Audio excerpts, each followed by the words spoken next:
Please welcome our speaker, Bott.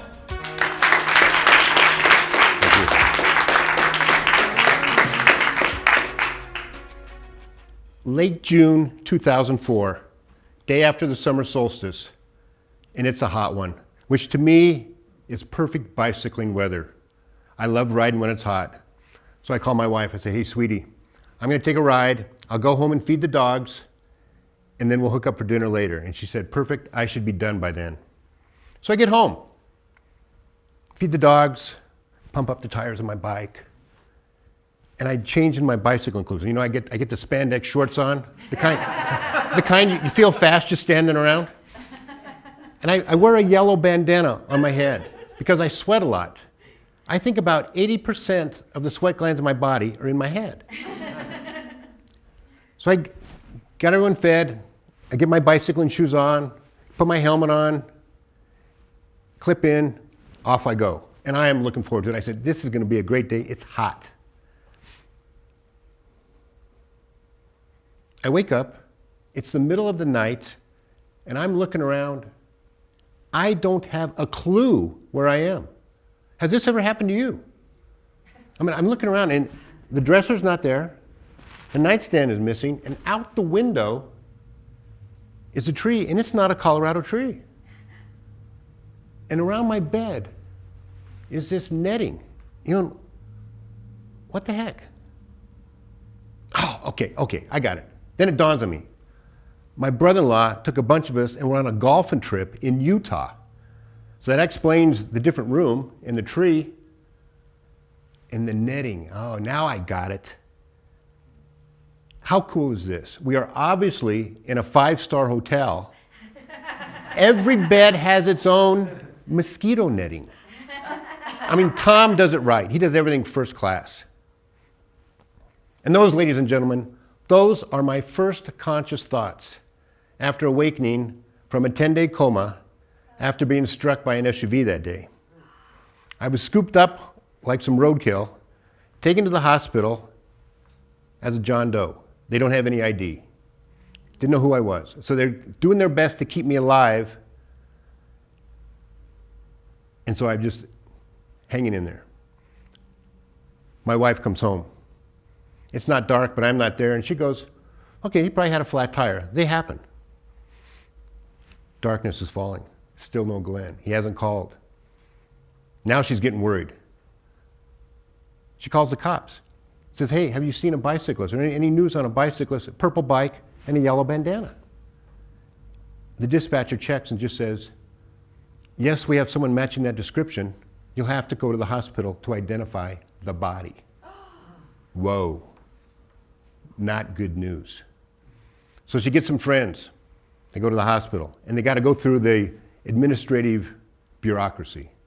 She just wants to see, is this him? She finally gets up to the ICU and there's a priest outside the door. Another bad sign. She sees me in there, so now she's got a glimmer. She knows, you know, hey, he looks all right. In a sort of sad sort of way. She goes in there, and I am just tubes everywhere, bruised and battered, broken bones, obviously unconscious. And the doctor walks in, and he says, I'm here to let you know, if he makes it through the night, we're doing what we can, but if he makes it through the night, very good probability he'll live. I had tubes in my head to release the pressure so that the swelling in my brain wouldn't cause further damage. Then he gives her the news. He says, hey, we don't know how he's going to recover. Every brain injury is unique. He could be a vegetable. Possibly junior high, high school level of cognitive skills. Very low odds he will return as a functioning, delivering adult. So plan accordingly. My wife, obviously devastated. She takes a moment, she steps out, regains her center, says a few prayers, and comes in and talks to me. She says, hey, don't listen to them. They don't know you, they don't know how smart you are, and they don't know the strength of your will. So just let them get you well, but I know you're going to come back. We had all been trained at Coors. That's where I met her. We'd all been trained in the power of a positive mental attitude. So the takeaways I would offer you today, there's 3 of them. 1, we are all incredibly powerful, much more powerful than you realize. 2, have a positive mental attitude. It's extremely powerful. There's a Zen saying, fall down 7 times, get up 8. And the 3rd, what you focus on expands. Keep those in mind. As I started coming to at Craig, my brain came back online. I was in pretty sad shape. I had to learn how to chew, how to swallow, how to write. Because of my engineering background, I was pretty good with numbers, so that was all right. But it's still goofed up. I had this address with this house, and this address with this house. So there was still some jumble going on. And then they gave the flashcards. And these are kindergarten school type of flashcards. A tree, the sun, a hand, a shoe. They give 60 of these, 6-0. I got 3 right. My wife looks at my mom and goes, ooh, could be a while. Could be a while. So what I want to share with you is what I learned at Coors. I was taught the power of having a vision, knowing where you're going, lateral thinking, connecting the dots, finding a way. Our group was a small group. We functioned as a modern-day warriors. We were very loyal. We had integrity, and we got stuff done. Our boss at the time says, hey, I'll take care of the politics. You guys go out and you take care of the business. As a young engineer, I thought, oh man, this is perfect. But I'll get back to what I learned at Coors and how that helped me recover later. As we discussed earlier, at Coors, we had a good time. And this was when Coors was still a regional brewer just west of the Mississippi. Every drop of beer that they could brew and ship out the door, they could sell.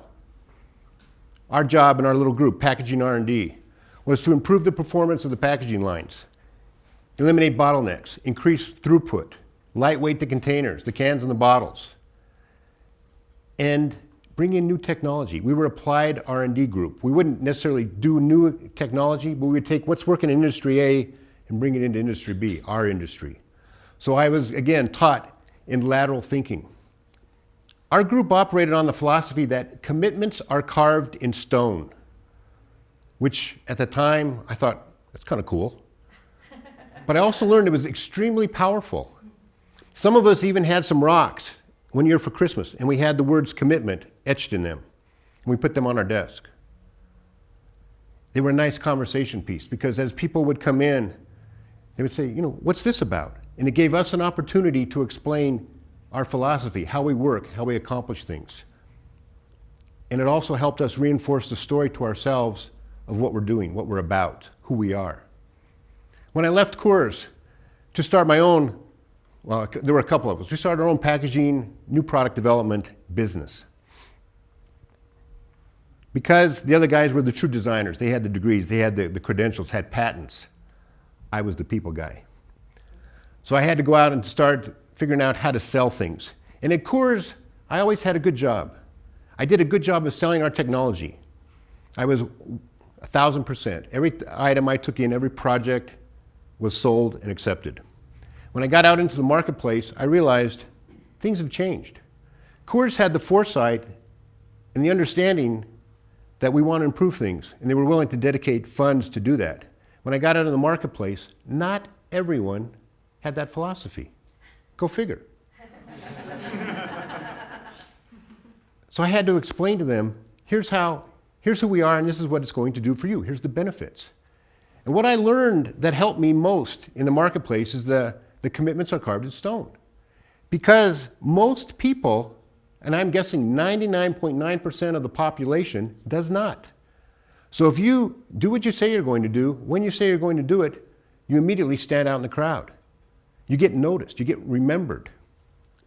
So I start doing the sales thing, and I take some classes, I'm reading books, I'm kind of getting the feel of this, you know? And then I come across the word impeccable, and I'm like, ooh, I like the sound of that. So I study that, I read more about that. And I learned that being impeccable is when you are true to yourself. When you have a commitment, as I learned in Coors, that's an agreement between me and you. And 2 items are required for that. You need a deliverable. What am I going to deliver to you? We come to terms on that. The second item is, what's the delivery date? And once you have those 2 items, then it was my responsibility to get back in touch with you on or before the delivery date with the agreed upon item. If something happened outside my control, it was my responsibility to get back in touch with you and renegotiate. Impeccable ups that. It's an agreement with you. It helps you be honest with yourself. Every time you speak, you also listen.